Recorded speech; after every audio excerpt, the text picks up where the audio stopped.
Welcome for the exercises of lesson 2. Okay, exercise 2.4. We have 3 sets, A, B and C, and they want us to shade A without the union of B and C. So what we need to find are all the elements from A, but without the elements which are either in B or in C. So that means this area. So A without B and C. Question B. A complement, and then we have to remember what a complement was. That is all elements in the universe but not in A. So everything outside A. And then intersected with the union of B and C.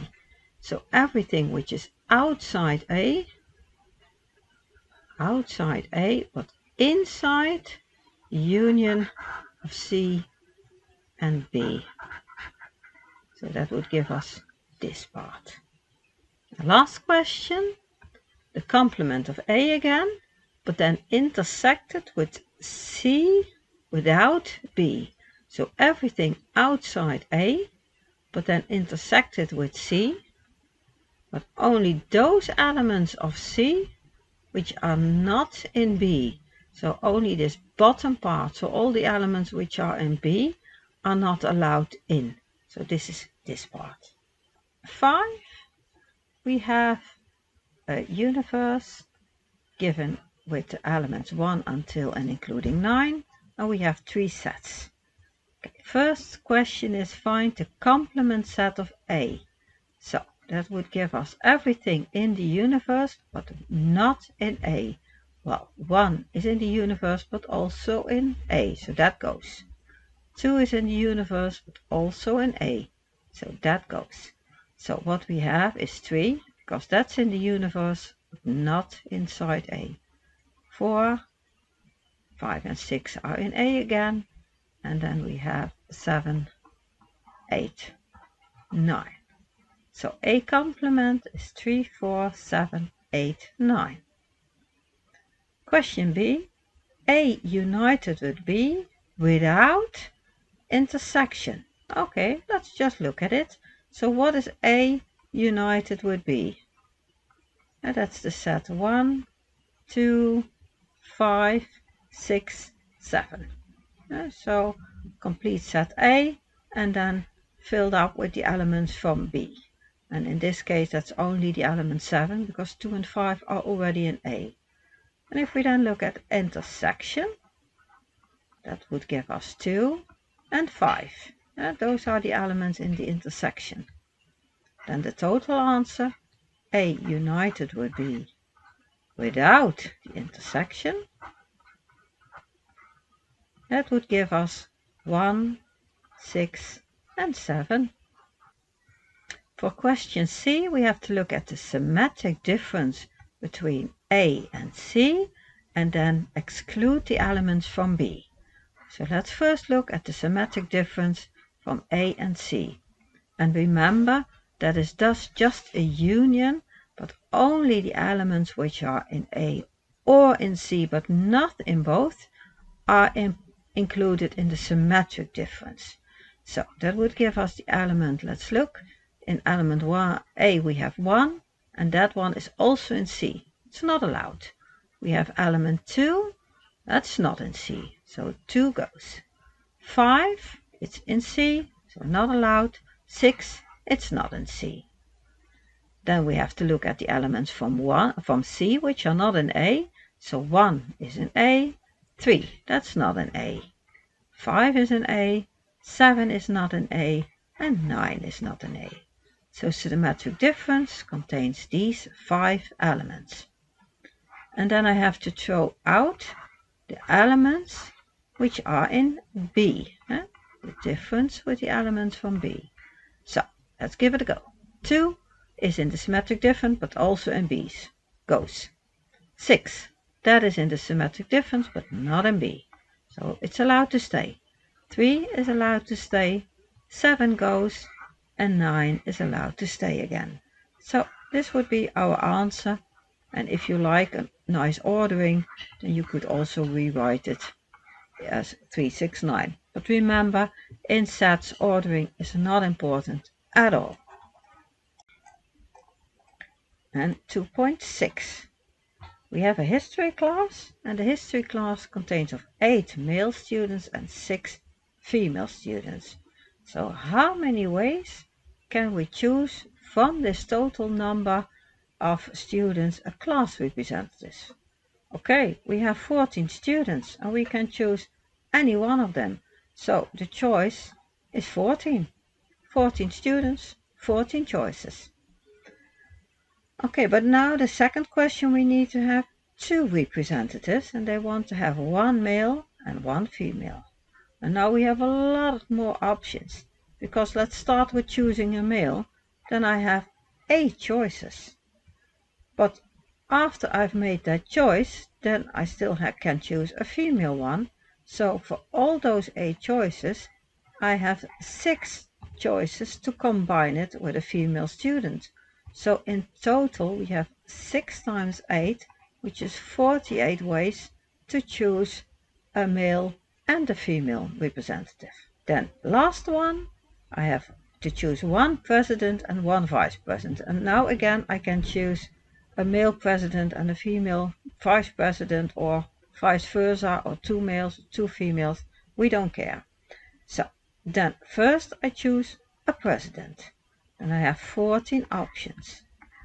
And then for the second choice, to choose 1 vice president, I still have 13 options left, because 1 is already chosen as president. So that's 14 times 13.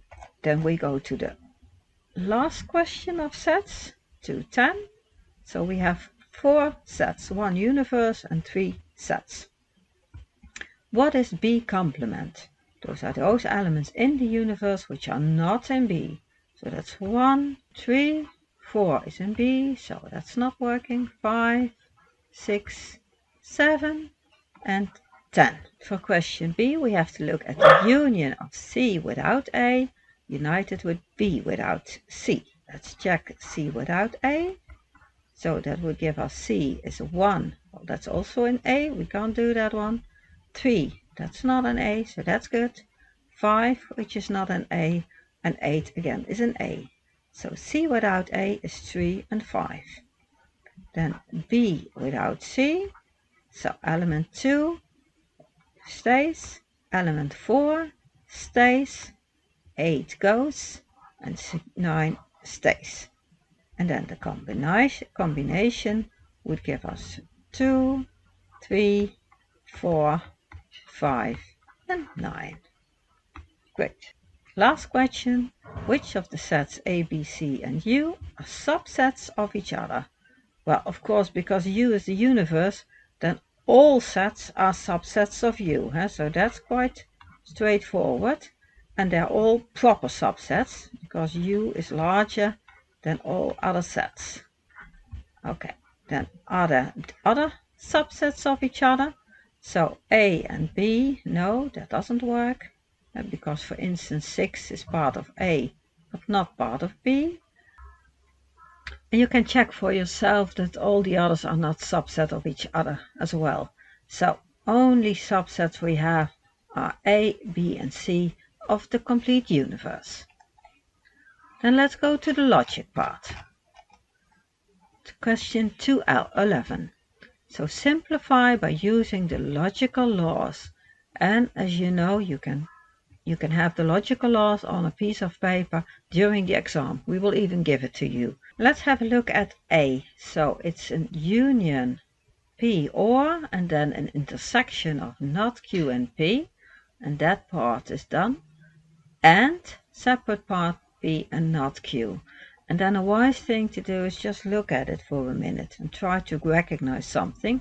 And especially search for similarities.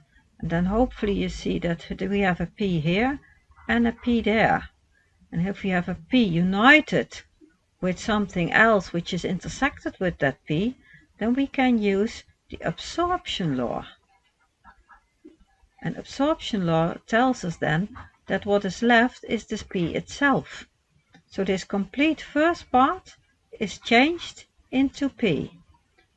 And then the second part is just left now, P and not Q. Okay, we have two ends.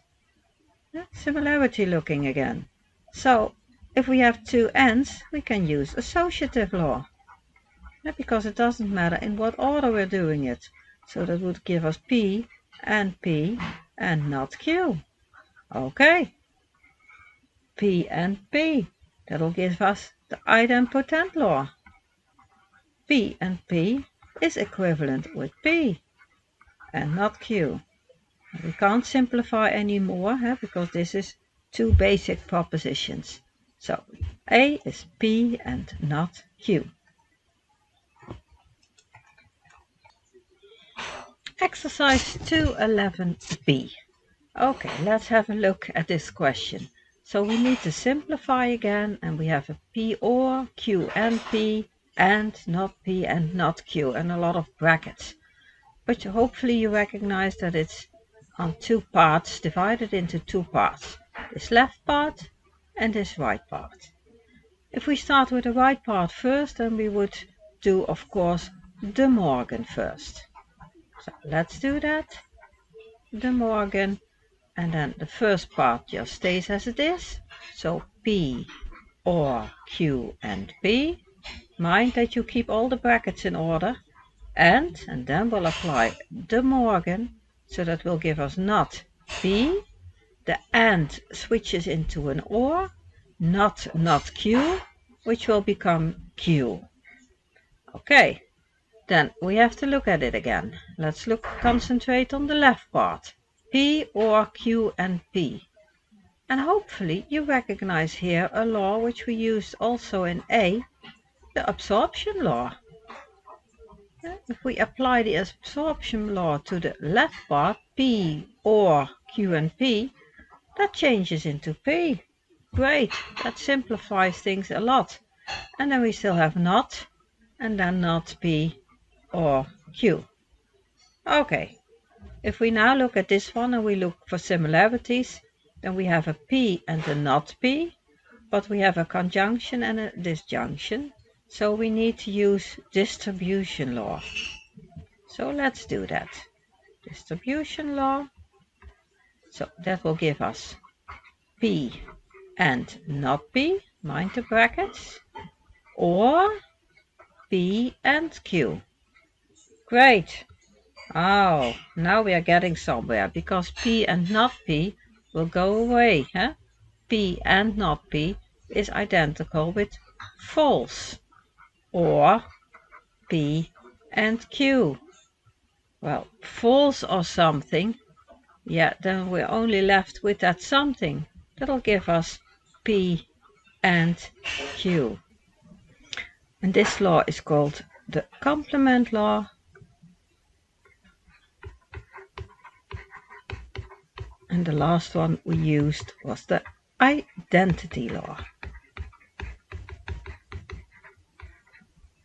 For the last question, they like us to make a truth table, and it's quite a complicated truth table, so I'll just restrict myself for giving you the solution of the left part, and that's this first statement, this first truth table. Then the right side is this truth table. Just check it out whether you can understand and get to the same result. And then the only final step we take is this B equivalence. So let's see, do we remember the truth table for that one? So when do we have a 0 is when they are different, and we have a 1 when they are identical. So if I look at the last two columns and I put the result here, then the equivalence, the first one is a 0 and a 1. That's different, so that gives us a 0.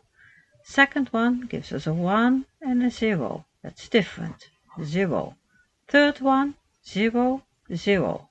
Identical, so true. And the last one, 0, 0, identical, true. So the final result is 0, 0, 1, 1.